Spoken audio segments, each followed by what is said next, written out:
these sort of two categories of self and other, one is able then to remove this kind of ripening factor that allows our karma to propel us into future rebirth.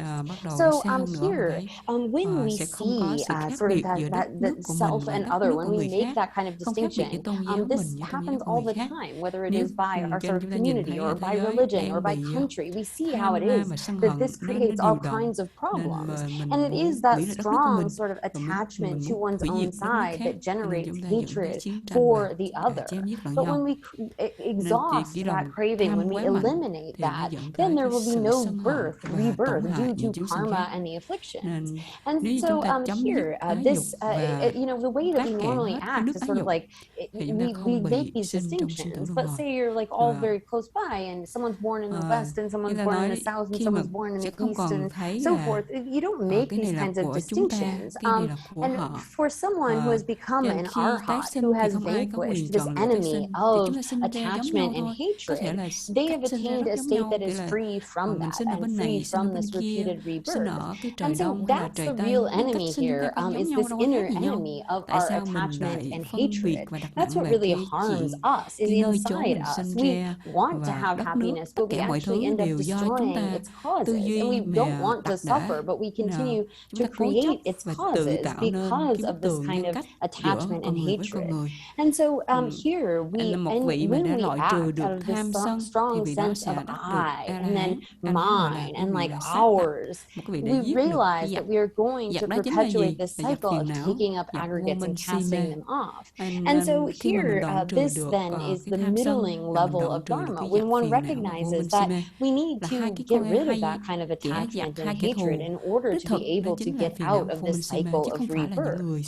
So then going beyond that, we get to the level of a being of great capacity, someone who is begins by seeing all others as equal, and then actually as more important, the way that a mother would view her child. Like when a mother sees her child suffering, she wants to be able to take that on, or she wants to be able to give whatever happiness she has to her child.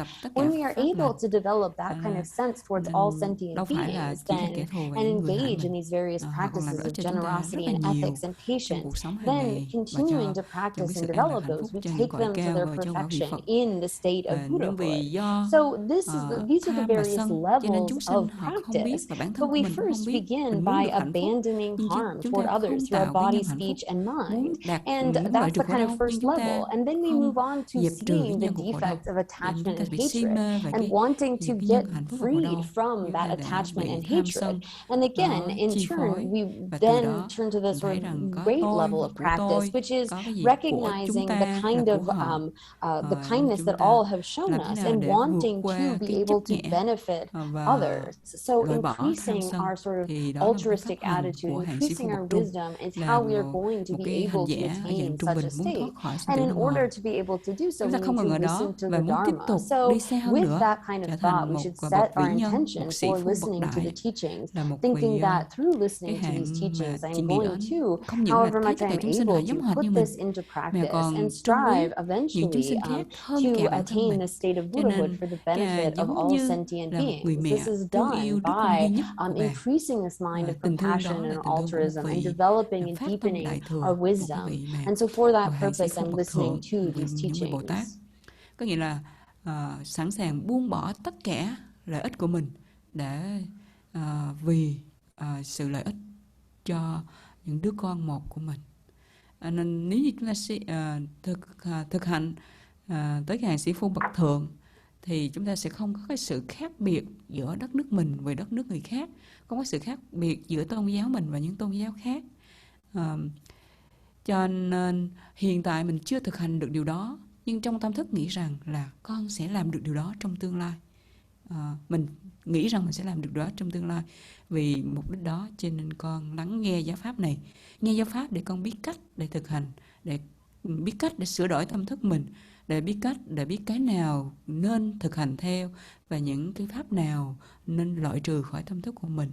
Làm thế nào để phát triển cái tâm lương thiện, những cái tâm tốt và phát triển trí tuệ. Làm thế nào để con trở thành một người tốt nhất để có thể làm lợi ích cho tất cả chúng sinh. Với cái động cơ đó chúng ta lắng nghe bài pháp ngày hôm nay.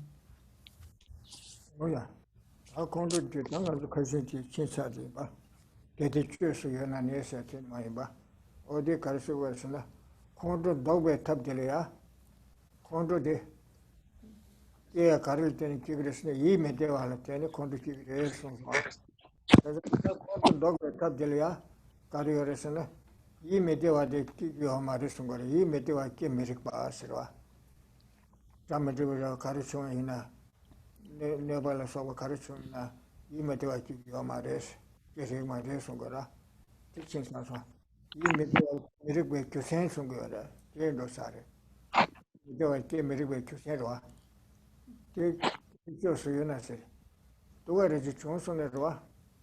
도가지라 메데와지 총선나 ya chalari kuma shori ya kari tarwa ya chalari lava imbes la ganda chembu cheti lava che wa ta mende ba chora ta ga ju yime de che so ta yima de ma che so ya lava de chu ra ye tabshi ye ra ye ye chi la de zone tabshi chi semde ma ji sara tabshi che na ni ra do ra ta tabshi che na yo ye me chi na ha ko ye me chi na semde chen tanda yo ma re chara ke de che su ye na ne tele mega ma che tamshi chi chara sunche kyao chara ke de che su me bre ne chu ra ye me bre che kuma shore na wa langa re ji do to ji sho ta ka la de su ki me ga ha ko ye me na de che ge ra ye yo ma ra tele mega chen tanda yo ma re chara che su me na ne tele mega chen ping ma re 가르시 담부 잘라라 송삼심 이메다 기거라 이메다 전에 라베 경지라 디간데 이메다 소소시네 전에 동에 마루도라 달라니 라차레 다차레 삼심다체나 다가 조르바 라이니 요마라 다 라에 메베 하콘네 단데 따딩에 들라서 데마소산타 님하고 다 콘도사 타칸데 마소삼티시 삼데네 소수미기바 망부 유림부 바도 메지 차그라 tonda게 yo maroko miji we chani ragi yo na de digra raere tengi yo na ta so so phani yo maro le chani yo shota yimete khora ma che chera yimete chane lag ba chong chira sara tiga de tunge de ba so chi so je ka che de samba me de sha nya ka yo da la ne la cha de ta ko sa saye me tunge me ni cha maro chi so saye tunge ro che digra मेरे इन्हें फास जे तबसी रस्ते में लुंबा लेते वाले जे साया जिरागर वाको माजू कबिशे वाले मिलु लांगे यो ना मिसे सागे वे सिरे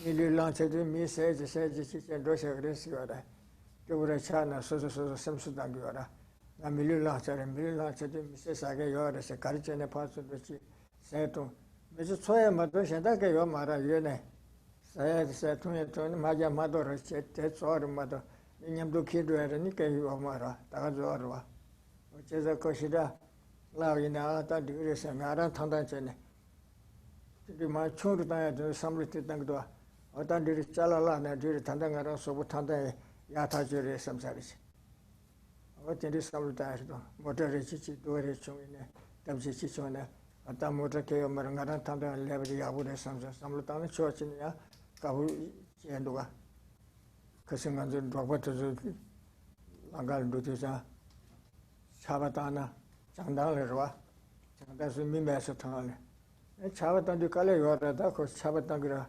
자기라 따이네 또 꿈을 잡아 연구만 약보를 세게 로테 오시거라 또 되셔야 어디 선사 어디에다 티지선 티진도서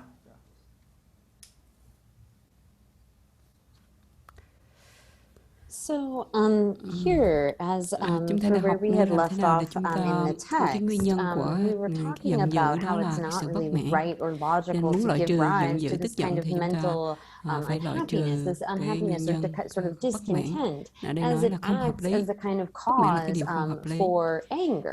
So here, this is it was in verse 9 and then into verse 10, where it said, why be unhappy about something if it can be remedied? thì And what is the lấy use cần gì of phải being khổ sở, unhappy about cần gì something if it phải cannot be không vui remedied? về một việc So mà nếu here, còn có biện pháp in cứu sort of vãn. thinking about the Nhưng nếu reason that không we còn shouldn't allow biện pháp ourselves to nào become nữa unhappy thì at không certain vui đau khổ cũng đâu situations, có like ích say, gì. for example, something is stolen from Nên nếu us. như chúng ta còn có If phương we've pháp lost something or if it's để lấy lại stolen, những cái if tài there's sản some mình way đã that mất, we can get it back, okay, thì chúng well ta then sẽ make tìm an mọi cách effort and we can get để that lấy thing lại nó. back. Thì But đâu if có there's cần nothing phải that we can do, đâu cần there's no phải purpose in không our vui. getting Mà upset nếu about nó lỡ that. mất ở đâu We've đó lost that hay là thing. ai Any lấy sort cắp of mình cũng không attachment biết, or craving that mà we không have vui for thì it cũng không có is giải quyết just được going to vấn đề. cause us trouble. Nên So khi chúng ta when we bị have the mất wrong way of mát thinking about this, that một kind of cái tài loss, like sản, một something vật was gì đó, stolen or tuy taken nhiên from us, mình đã just cảm thấy bị thiệt causes thòi us to rồi, nhưng mà increase cộng our thêm bất worry, mãn nữa to get thì more là làm cho upset. mình càng bất And if we an can't nhiều get hơn, it back, tự mình làm khổ we mình. may get angry. And Ngay so lúc there's like, mà we can mình đã create a mất một cái situation vật where gì we're đó, angry and we nếu can't còn có sleep thể and cứu we're vãn, có thể lấy lại unhappy, được thì chúng but ta sẽ there's no tìm cách benefit that's going để to come from that. We're nhận nó not going về. to get Còn nếu whatever trường thing hợp it mà is không còn back. cách nào We're nữa not going to be thì able có to bất remedy an, the bất mãn cũng situation không with giúp được that, gì cả. but rather we're just Nên chúng ta adding còn mất cho nó mất unhappiness luôn nếu onto không our còn cách nào để suffering. lấy về. And so Như vậy là một we phương pháp để sort suy of nghĩ have this để kind giảm of bớt những idea cái that khổ we can đau hold on to things that we can cho keep mình. things forever, when really most Nên of the ví dụ sort of như things that sustain us, like thực what we phẩm, eat and drink, như are just used mình and then sống they're gone. mọi việc We để really làm để can't phục have vụ để có thức attachment to ăn these thôi. things. It's not like we Nên can nếu như carry mình không them có thức with ăn us or thì mình sẽ go, đi and tìm they thức can't ăn go ở to một our nơi nào future đó. lives or Nên something. nói So they're rằng things khi that mà we have to có cái thân use người to này sustain thì ourselves, chúng ta but nhất they're định all sẽ có sort thức ăn. of Em nghĩ là temporary. mình cũng tìm And cách so để có when được thức we ăn are để encountering duy trì sự sống situations where là something cái bản năng upsetting của con người. happens, it Nếu really mà we need to think khi mà about the chết way đi that we thì chúng ta approach không it. thể mang Like theo for cái gì cả. example, Cho nên in tất the cả mọi sự past in sống chỉ cần Tibet, phục vụ cho the sort of miếng ăn thôi nomads mà. that are on the northern Nên plains, khi it's a chúng ta really mất của harsh kind cải of existence. thì chúng And ta say cũng they're không traveling nên around and it starts to rain. bất mãn That rain makes things và really bất an để difficult. làm But gì. they used to Thì be mình sort nghĩ of rằng mình có sức saying that, khỏe, mình cũng có well, thể it's a good thing it's raining làm because there lại, won't be any cũng có tìm bandits.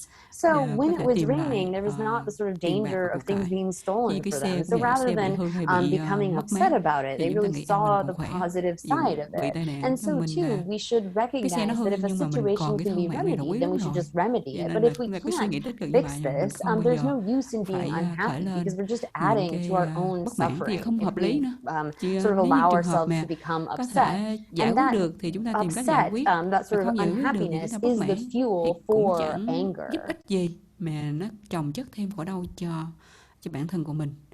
Ví dụ như khi chúng tôi đi trên một thảo nguyên rất là lớn, không có nhà cửa, không có gì để trú mưa, bị mưa ướt hết, nhưng mà nghĩ rằng mình không chán nản bất mãn vì mình bị ướt, mà mình nghĩ rằng cũng may là trời mưa ướt cho nên sẽ không có bị cướp, tại vì mưa ướt thì cũng sẽ không có những tên cướp đi ra ngoài để cướp giật đồ của mình. Suy nghĩ như vậy cho nên chúng ta có thể dẹp trừ cái sự bất mãn nó khởi lên.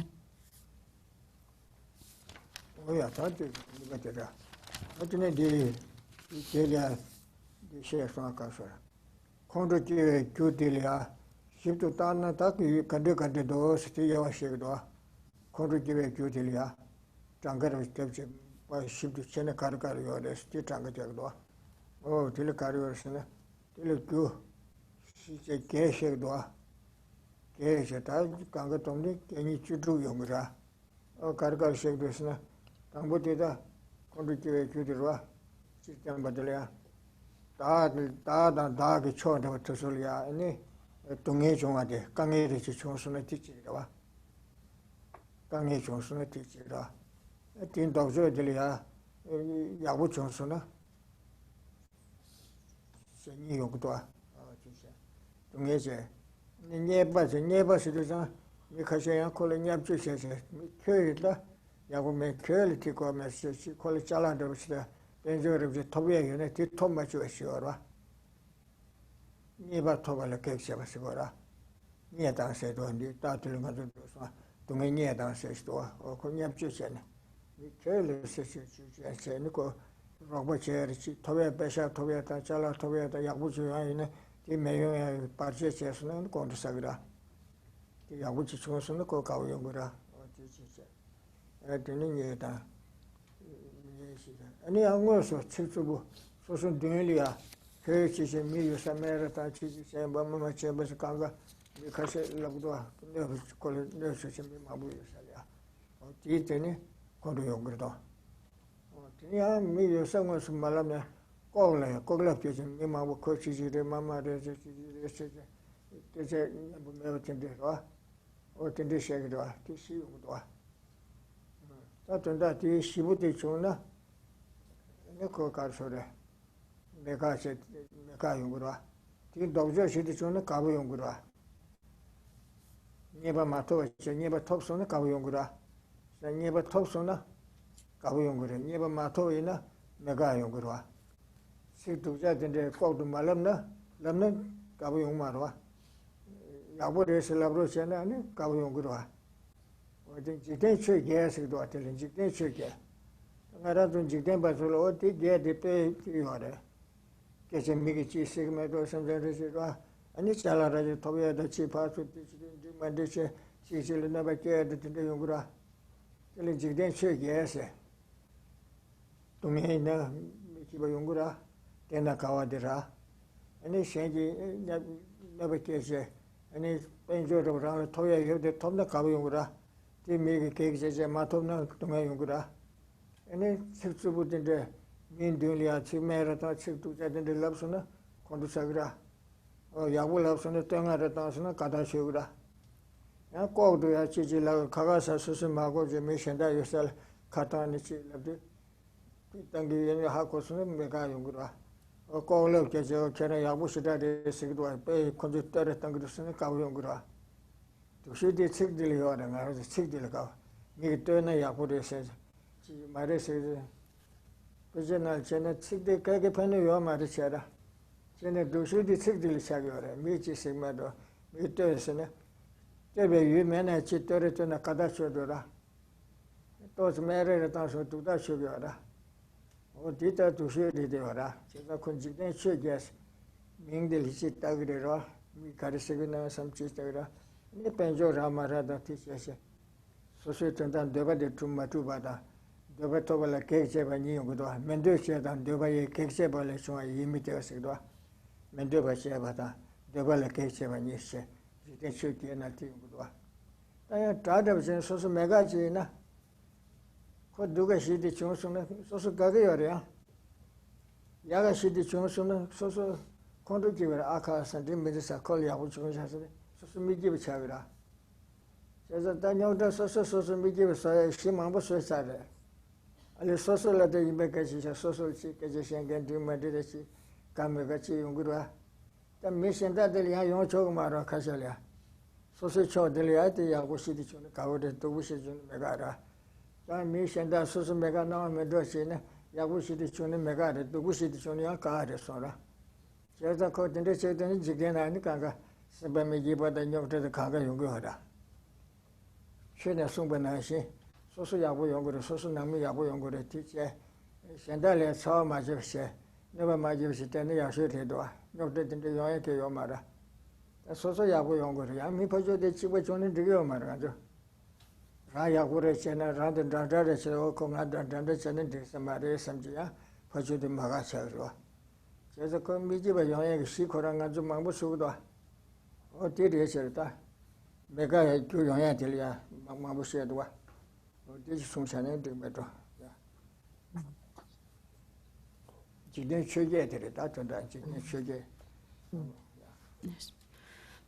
So here then, investigating kind of in more detail the causes of anger, then here this sort of follows in verse 11 where it says, "For myself and for my friends, I want no suffering, no disrespect, no harsh words and nothing unpleasant. But for my enemies, it is the opposite." So here, when our side, like when we experience some kind of suffering or difficulty or some sort of disparagement, this creates suffering for us. This is the cause of our, say, giving rise to anger. And the opposite kind of situation of that, when we have some sort of prosperity or when things go well for us, we have liking for that. So these are connected with the idea of the 8 worldly concerns. So here, the 4 things that it mentions are sort of like when us or our friends and family, we or our friends and family experience suffering or disparagement, or we're not able to get what we want. Or say, for example, when someone says some harsh words to our face, or when someone says something, say, disparaging behind our back, and we find out about it later.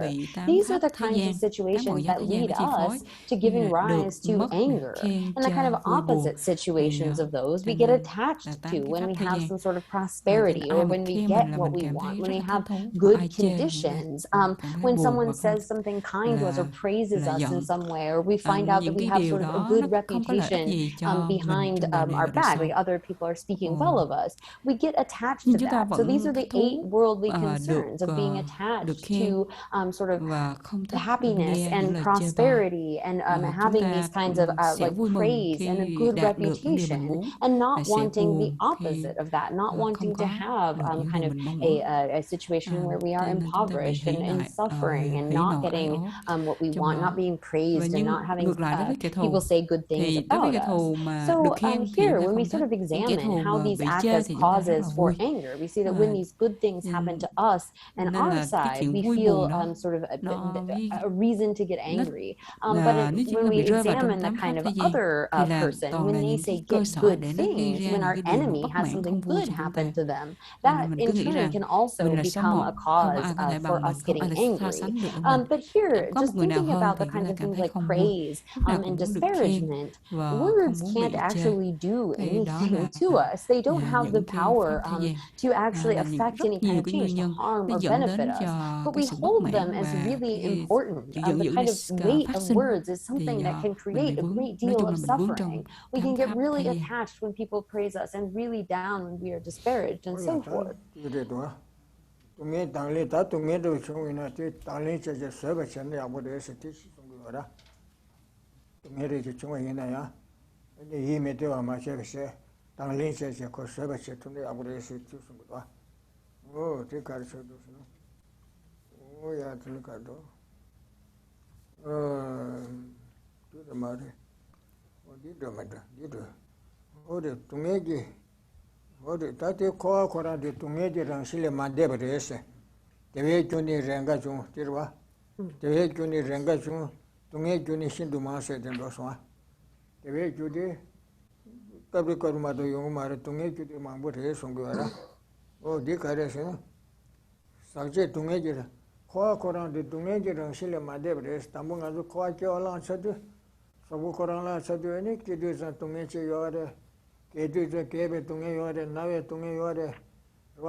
Rāzu tīndē yō mā rā bōsi, lō tīrī kāngā, tā lō kācā yī bā sē rē, kē kārī nē, tā lō shimbō yī ndā sī sē lā gōrī mā tō, nām tō kē yō mā rē, tā yī nē kō, o tīndē, kē sō nā, mā tē rī chī yō rā, ngō nē shē nē ngā chū nē bī sū, bī chē nē lē yōng kū tō wā, kē bā tī kō, mā tō shē kē yō mā rē, kē chūngā tī yā wū rē sām kū wā. Lo di ba du de cho re ke se tin de cho de pe ya bu ye ke ba sa bu chung sa sa gu ra ka se de bo sam de ro ma nga sa sa ne to do ra me se tar che bu ra ni pa ru che de do de kang ge rang she de ba ko a de du ka so ra ni ma te chung gu do shi ge ba na le gu do lo chung ju de de go chi wa ba ta ba ka ju ne ko dan da che do lo chung ju de te ta ga yo ke dana du yo re amo che de de se ko yam chen de se ko go ti chi wa da go de lo re chen zo gang ga me se ding bu ten yi du ge de se re me se ding bu ten yi du se o ani de ma da do se wa ma ti gang ga yong ge de se re ke mo ge o ji na shi ro ko ke chung de ali ya bu de sam ro ke na tung de de tung ne so so sam tong jo ge pa zo so ju de se da yo da ni tan de le ba ke so na o ta ya u shi ra de lo de ge de chung de sam gu ra tang bu ne ke go ji ke na ka me ro tang bu ni ki de ne ke go ji ke o de kon ju kang ga tang bu ne ke go mo ge nga ji bu ke go ke se sam no ma di ra te ko pa je do ni ya ke so ra lo chung ra ka se ke lo ma chen ni jo ba ten so do na cha che yung gu do sa ko sam lo tang jo le na ke go yin na da lo ya bu de chung so sam na ko ke me tu me ke me do ti dan ke ba di kang kang yo he ra lo kang kang yo he ra ti na ne te za ti de sam lo tang jo do wa so so ya o di da di re ko ra de tu me ji ran shi che re se ngara jo sa ya ko ra de tu me gi ju mi ge wa mang cha sa ge wa re se 저 용에 저 개와든 용용마도 사요 말에 경험만 남수 들으시 때대로 이내 다들 밀려들으시라 내 야타주로 또 동네도 용구를 받대 서버체고라 그 남주네 동해 용에 규定알아서 마부 사교라 소수 동해 용에 그 레사면은 용에 요 말은 남벌이야 저와도 동해니도 소수 레할 때 용구라 지금 제가 보신다 지금 그 서체 때에 매송으라 산제 좀 되는 송으로 탈심배 끼고 요래 연대 탈심바 그냥 강가 세바 탈심배 끼고 망고요 산지 좀 된데 지부 지된 감들 패서 나도 산지 좀 된데 쪼거리 찍어라 산지에 장매바 요래 나라조 산게 요래 남배 룰이야 야르 저 산지 좀 된데 담분 가서 나신시 수르마도 담분이네 산지시 요 말에 현在전에 담분이네 군조스 산지시 찍샤기라现在俺是大把的身边些等下是都是真的是上不了多，因为要买的，就等见了等你要差不多嘛，就你买不就让心里主要是要买的多。哦，这就该说了，我当地说他的说啥呢？当地的，这个就的，俺说啥的呢？这个就牛的，没给我东就忙啥要的，你现在来说，东也忙要的。대화용용 대지와래서 또 서버체고래 과거랑 랑신리에서 랑신리스다 소야게 엄마라 어찌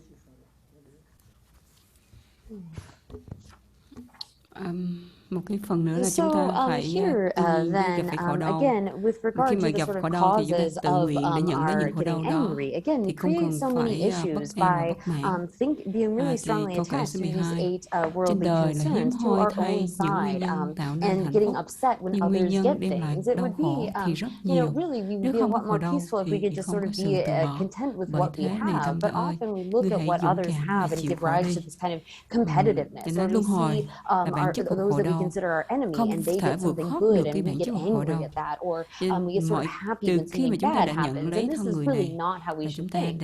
We should want, we want to have good things for ourselves, but it shouldn't be with this kind of attitude of comparing or competitiveness and so forth.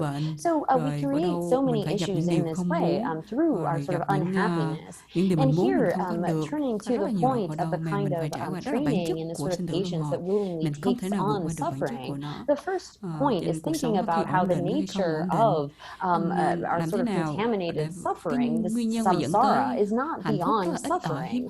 So here, this is we aren't beyond the nature of suffering here in samsara, as it says in the first half of verse 12. The causes of happiness sometimes occur, but the causes of suffering are very many. So here we think about our birth in samsara, and we are subject to all kinds of suffering just by being born in samsara. We are subject to birth and aging and sickness and death, and not getting what we want, and having to meet with unfavorable conditions and so forth. But this is just the nature of samsara. We shouldn't sort of get upset about it, because there's nothing that's not sort of natural about that. We are subject to these kinds of sufferings just by the nature of having been born in samsara. So when we, with our own kind of mind, increase our suffering by thinking about, oh, I'm meeting with what I don't want, or I'm having to get old, or I'm sick, or those sorts of things, we have to recognize that there's really no way to fix these things. We have to age, we have to get sick, we will have to die, as the Buddha has explained. The end of birth is death, the end of meeting is separation, and so forth. So we recognize that samsara is in the nature of suffering, and if you're sort of willing to take that up, you can recognize that this is just the way that it is. I haven't passed beyond this contaminated suffering nature of samsara.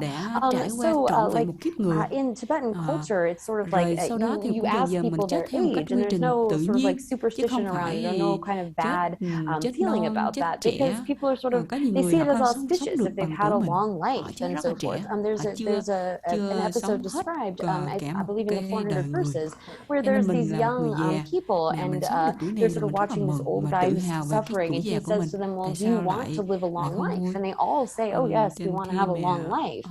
But he then turns to them and says, well, this is what you have to go through. You have to age, you have to get, old and die. If we were to sort of suddenly get old, or have to like immediately have all of those things happen, it would be sort of overwhelming. It wouldn't be suitable. But if we recognize that, you are going to have to go through life and get old, that's part of what happens. We need to be able to bear with that. We need to be able to sort of have forbearance or patience, and also recognize that all of our suffering comes from causes that we ourselves have created. There's no creator who's given us these kinds of causes of suffering, but rather we have accumulated the sort of causes to experience that. But we also are able to get rid of those kinds of causes of our suffering. There is a perfected being. There are actually many Buddhas who have come, countless Buddhas, and we all sentient beings without exception have the potential and will become Buddhas. We all have that capacity. We're not going to just remain as sentient beings. So we have that sort of ability within us. But here it's important to be able to recognize the suffering nature and be able to bear with it, seeing that the causes of happiness are very few, and it's a contaminated kind of happiness within samsara. And within samsara, the causes of suffering are many. And so recognizing that, we should see that, well, I need to just be able to bear with this, to have patience in the face of suffering, instead of getting upset by that. Mình đã tạo nhân thiện nên chúng ta được hạnh phúc, tạo nhân bất thiện nên bị khổ đau. Nên không có một đấng sáng tạo, một đấng toàn năng nào để ban vui hạnh phúc cho mình. Nhưng mà chúng ta phải suy nghĩ rằng có vô số chư Phật đã thành đạo, các ngài đã đạt đến cái địa vị viên mãn. Cho nên ngay ban đầu Đức Phật cũng không phải tự nhiên mà ngài thành Phật, ngài cũng giống hệt như mình, cũng có tham sân si, kẻ phàm phu. Rồi dần dần ngài tu tập, ngài đã đạt được cái quả vị Phật. Tất cả cái quả vị Phật nó được thành thì vì phụ thuộc vào nhân và duyên. Cho nên tất cả cái gì có nhân và duyên thì chúng ta có thể đạt được, có thể loại trừ. Cho nên suy nghĩ như vậy, cho nên mình nghĩ rằng là cái bản chất trong sinh tử luân hồi nó khổ đau. Cho nên chúng ta hãy tự nguyện để nhận lấy những khổ đau đó, không cần phải bất mãn và bất an. Thì nguyên nhân tạo nên hạnh phúc thì rất ít, mà khổ đau rất nhiều. Thay vì như vậy thì chúng ta hãy tự nguyện lãnh lấy khổ đau để không phải bất an và bất mãn.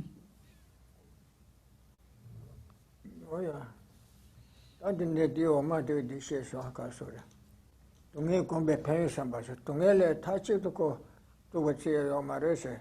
Tonge to chungna ko ninjung ki samlu kiya da, ni chiyo ki samlu koya le pendo yo re sungu yo no. Tonge meba ninjung me se. Koa le tonge ki rangshi kiya ka na chila soba tandi mati mambu yundu. Da koa se te tonge ki rangshi kiya re to asam. Leta nyamu be wangi kiya chi lan shin chi tila dinde re to asam. Koa le yi kiya kiya yo ra. Ninjung se tanda nga zo koa le cha de yo ra. Kowe ne da lu da longju kangal be senpa shukne. Shukule ya num tewa na shinja kaka chiki mengere chite de yorwa. O di yu za ani ko shinja shuk chenpu che tele tene kondu che ne mo kaka yungu yora. O di yu za kar so re. Kowa di tunge ji rangshin che yinbo la. Tunge ji rangshin che ji samlu tangi yina ya digi penyo yore se. Kari penyo yore se ne tunge ki ne chu rang tunge da shenda tunge do tonde ninji ke ya tang so so che ke samlu koya da. Koala ya kyun thong ya ki ti kewa yordo. Tarwa toba la koala ninjun se di kewa yore.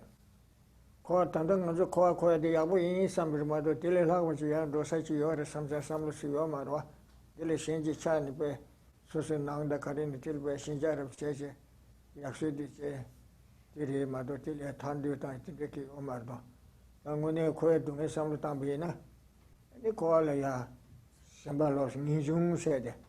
Tanda bado kowe ne lu longju le sokwa tozu ya be cha che de ora shenja shuk chenbu che ora tita lo yong ora o ta ti ya wo de me do asam tungi ji dang shin che re to ngone tile tarwa che na endo tarwa che ko re to asam sa sam ko ora o ti ju ka sa shen tungi yun de ne to e tre ba se wa che nga ye do cho do re ta ma de re to cho ne ko nga ye de to cho do 오르도래 교회 대바세 왔어 심리 떠나라지 레드사 내가 예시에 소소소야지 노래티 톰부삼로 쇼를 샘 캥베 넘버를 띵오도래 세동에 교회 들어왔어 과발은 인지께서 라나시 과바 현다 동에 담에 들어 용게 들으려 세와지거라 콜레 강게도 좀 도와섬 소소레 강게 좀 퍼져들 강게 좀 지시를 로버치에다 지시를 세와다 저 야도시 안도 거라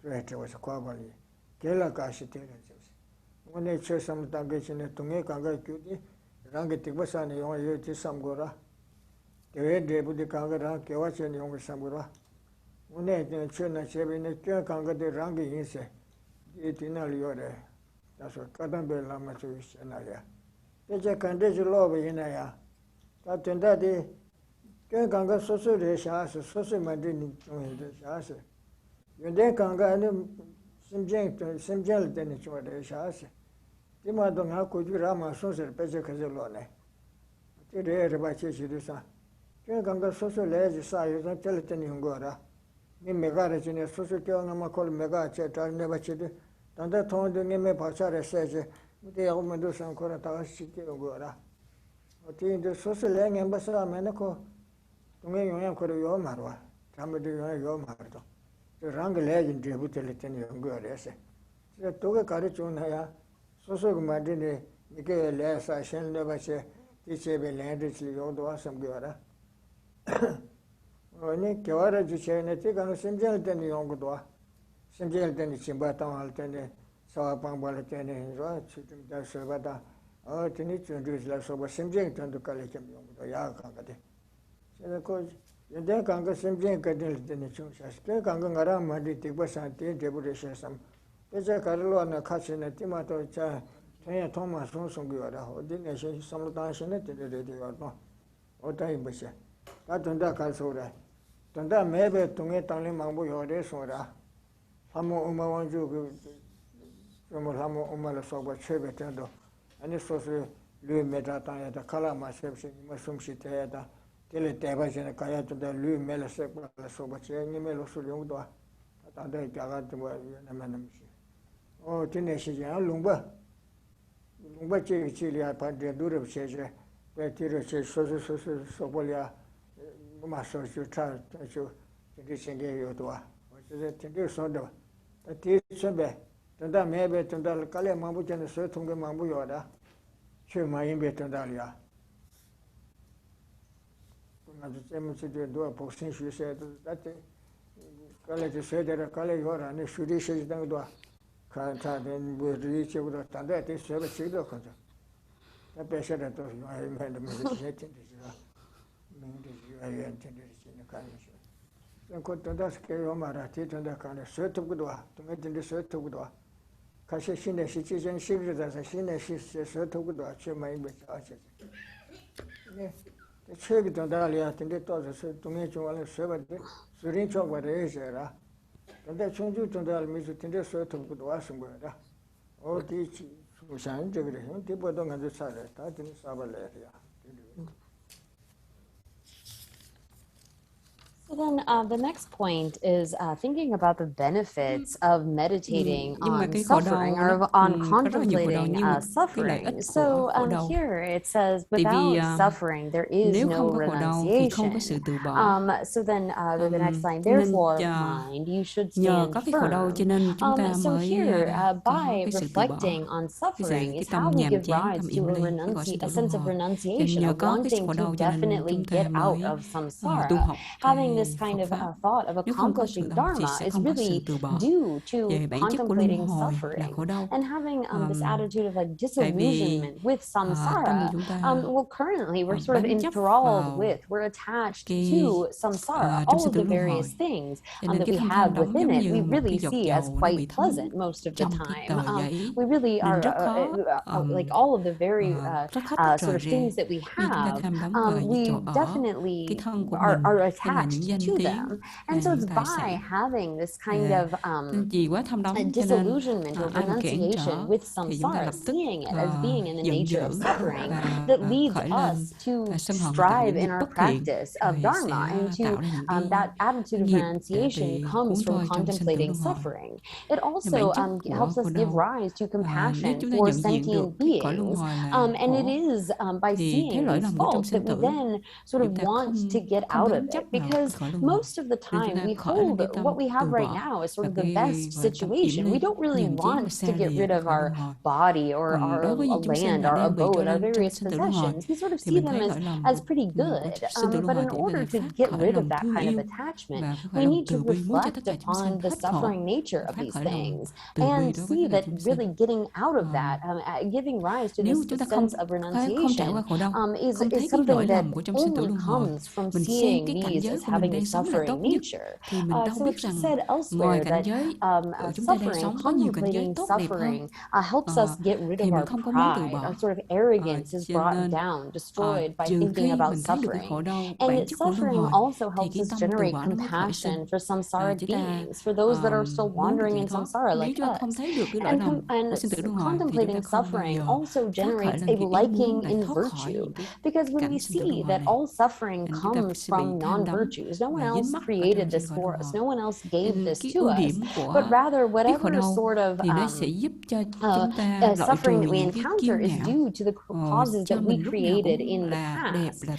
So here there is a quotation by one of the Kadamba masters where he says, whatever text I read, I basically have come to this one conclusion. I see nothing but this, that all faults are mine and all qualities come from the kindness of sentient beings. And so all of the sort of suffering that we don't want to have, we wouldn't have that suffering without having created the sort of conditions for it, the causes for it, through our own actions. And all of the sort of good qualities, all virtues are from the kindness of sentient beings. There's really nothing but that. That all of the various faults come from our own non-virtues. Those negative actions lead to our suffering. And all of the kind of positive actions come from the kindness of others. That is the main message here.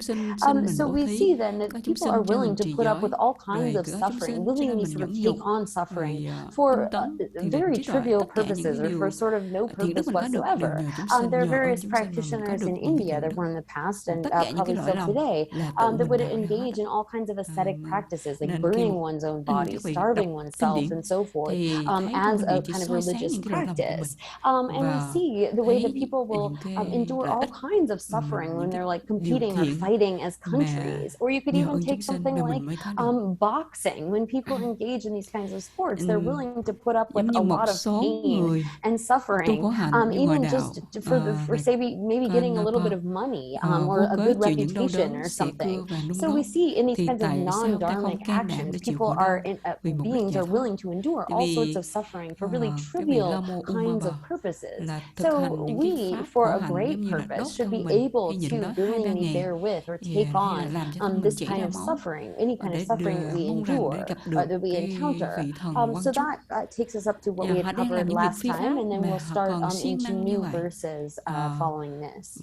Huống chi mình là một vị chánh pháp thì cái việc So chịu that's khổ đau verse đó là rất là xứng 13 đáng then. để If chịu, some để nhận ascetics lấy and khổ people of đau, để Karnapa tự nguyện nhận endure lấy the những khổ pain đau of là cái điều cuts and rất xứng burns for đáng no ở reason, trong cõi sanh then tử for luân the hồi. sake of Chúng ta liberation, thấy những why người mà have I no courage? họ boxing, họ đánh với nhau, bị té ngã, bị bầm cả mặt, bị sưng rồi bị gãy tay gãy chân, nhưng được cái gì? Vì được tiền hay được danh tiếng thôi mà họ còn chịu cực khổ, họ tự nguyện nhận lấy khổ đau như vậy. Huống gì chúng ta vì thực hành giáo pháp để vì lợi ích cho tất cả chúng sinh, thì cái chuyện nhẫn chịu tự nguyện nhận lấy khổ đau là một việc rất là xứng đáng nên làm.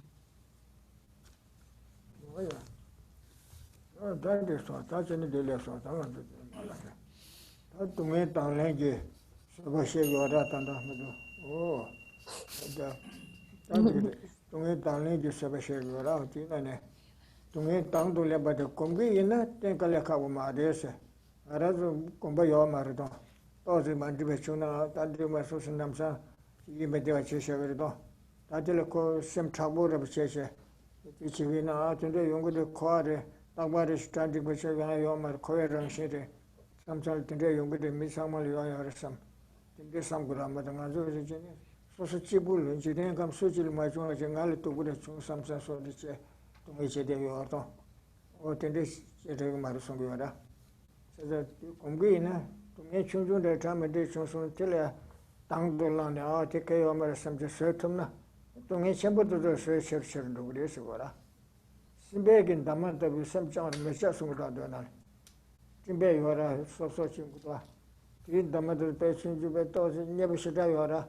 근데 내시 지지요 말이지. sem 봐서 sem 차부러지 고요하다. 또지 담만데 총다다 kumchojo 대지 야가라 총선 가다라 쳔네 소소 갈레테그라 제 인데라 맹게스 고라 셈템보라 쳔제 슬롱어버 야가다 또 가리 나와도 용거리 삼사르지 소소 셈데 소소 want to do 치고요라 마도 나도 대상 미지 근데서도 녜셈 기치스기샤레 셈게 가리 삼나 티체는 마도 소소 왕매버서 다 당보다 된들 치러와 다 소소의 셈기 상황도요. 셈 작당기 상황도 줄지라. 소소 셈기 가르쳤네 티치거라. 셈대 작당 상황도 네 야지 용해요 말아. 아니 최삼을 단두자 티 sobje 당기와라. 소소 셈기 상황도 멤버제 셈대 소소 상황도 원sel이요 bes어요라. 셈대 가바샤마시 소소 하고 싶어라. 셈대 작당기 상황도 만들어 있어요라. 셈 작당기 상황도 만들면서 소소 셈데 다게 상황도 강 소소게 소적당에 거르와 셈이야. 같이 셈을 소적당에 입에 나온 거요 말어. 셈게 제시게서는 담에 같이 대샤 어떤 게 말해. 심배게 셈 담아도 셈 짜오르 미 아세. 셈 센스 거자. 셈 타보르스 거라 또 담에 대주는 남자. 또 셈게 제 트셔 라운드 셈카가 미기 무슨 거 거라. 어때 우리 셈 근데 그 셈 템포 체스한다. 심시 깨고요 알아. 어디에 되려다. Xem ghi là xem bé tầm ba tabu, xem bé tầm ba tabu. 그래. xem cái bé 아마 đó. 어디 그래. 메토리 좀 담아요라 대 심지 주죠라. 팀베스선 그래. 팀베 답이 심마시. 팀베하고라. 집에 어디네 시스템 장교 말 그거 이해부터 되어라. 어디 거만. 다만 세들 메도 다든지 담만에시 자세로 질서라. 말하네요. Rồi. 그래서 아. Chúng ta sẽ tập làm quen với khổ đau. Here then, discussing this kind of patience that willingly takes on suffering or is able to bear with whatever kind of suffering we encounter. This is something that we are able to do with practice. We get next to this point that there isn't anything that doesn't get easier with practice. And so when it comes to, say, if we get upset at the slightest thing, then we're not able to bear with larger sort of inconveniences or troubles that occur. So if instead, though, we are able to, say, face a situation of suffering or something that we didn't want, and say, you know what, it's samsara, this happened, this is the kind of thing that occurs within samsara, then we don't really experience a great deal of suffering or sort of misery from that situation. Instead, if we were to think like, oh, I'm the only one that this has ever happened to, nothing like this has ever happened to anyone else, I'm the only one who's gone through this suffering, we really increase our suffering so much more. So it's said that we should be sort of like more hardened in our mind, be able to be more stable no matter what occurs. So it's said we shouldn't be sort of like something that's like malleable, a sort of like seed that could be pushed and kind of like molded in some way, but rather we should be kind of like more tough when it comes to things. When some small kind of inconvenience happens, we should be able to bear with that rather than coming under the control of our afflictions, of our attachment and hatred and so forth. We're striving to be in control of our mind and the kind of reactions that we have. So if our mind just goes under the control of our afflictions, then we're going to suffer more. So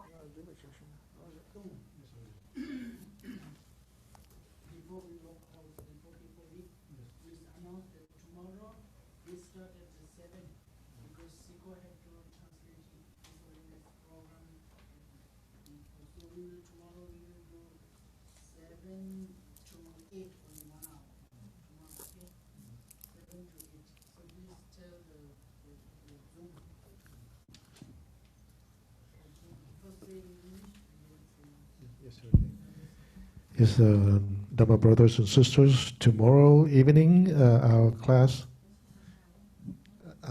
will start at 7 p.m. instead of 7:30 p.m.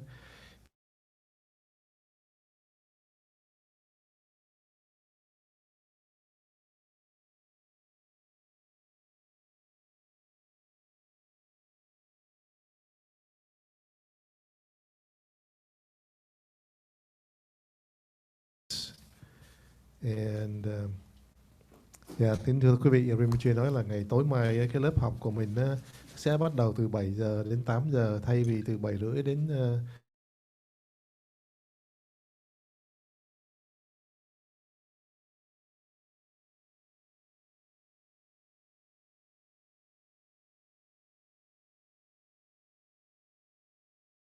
cầu trường thọ cho ngài. Là cầu trường thọ, là cầu trường thọ cho ngài. Là cầu trường thọ cho ngài.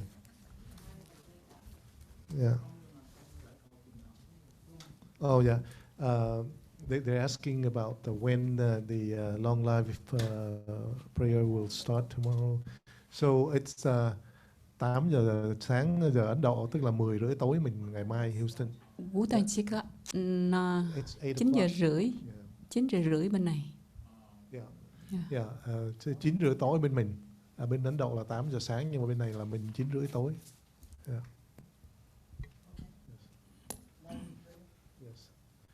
Bây giờ mình tụng quy y cúng dường mandala ngắn xong rồi hồi hướng công đức. So now we do the short mandala offering and then we do the offering dedication. First time in English, second time in Vietnamese, and the third time in Tibetan. This ground anointed with perfume, strewn with flowers, adorned with Mount Meru, 4 continents, the sun and the moon. I imagine this as a Buddha field and offer it. May all living beings enjoy this pure land. Mặt đất này được trang nghiêm với dầu thơm và trải đầy hoa, tô điểm với núi Tu Di, tứ đại bộ châu, mặt trời và mặt trăng. con tưởng tượng nơi đây là cõi Phật và xin cúng dường. Nguyện tất cả chúng sinh được an hưởng cõi tịnh độ này. Sa di po ke trước sinh mây tô trăm ri rap lên duy ni đề gen pa đi sa ge sinh du mi te u wa yi ro kun nam da sinh la cho ba cho. Due to the merits of these virtuous actions, may I quickly attain the state of a Guru Buddha and lead all living beings without exception. Nhờ nương công đức các thiện hạnh này, nguyện con sớm thành tựu quả vị của Đức Phật Bổn Sư và dẫn dắt tất cả chúng sinh không trừ sót một ai và vào quả vị giác ngộ. Ge wa di nu du da lama sangye ru ju ne ro wa chi kan ma lu pa de yi sa la go pa so. May the supreme jewel Bodhicitta that has not arisen arise and grow, and may that which has arisen not diminish but increase more and more. Jang Jup Sem Jo Rinpoche Ma Ke Ba Nam Ke Chu Chi Ke Wa Nam Ba Me Ba Yang Gong Ne Gong Du Bèo Wa Sho. Nguyện cho ngọc quý tối cao Bồ Đề Tâm. May the supreme jewel Bodhicitta that has I done that already. Nguyện cho ngọc quý tối cao Bồ Đề Tâm nơi nào chưa phát triển sẽ nảy sinh lớn mạnh, nơi nào đã phát triển sẽ tăng trưởng không giảm mà tăng thêm mãi mãi. Nguyện đem công đức này hướng về khắp tất cả đệ tử và chúng sinh đều trọn thành Phật đạo.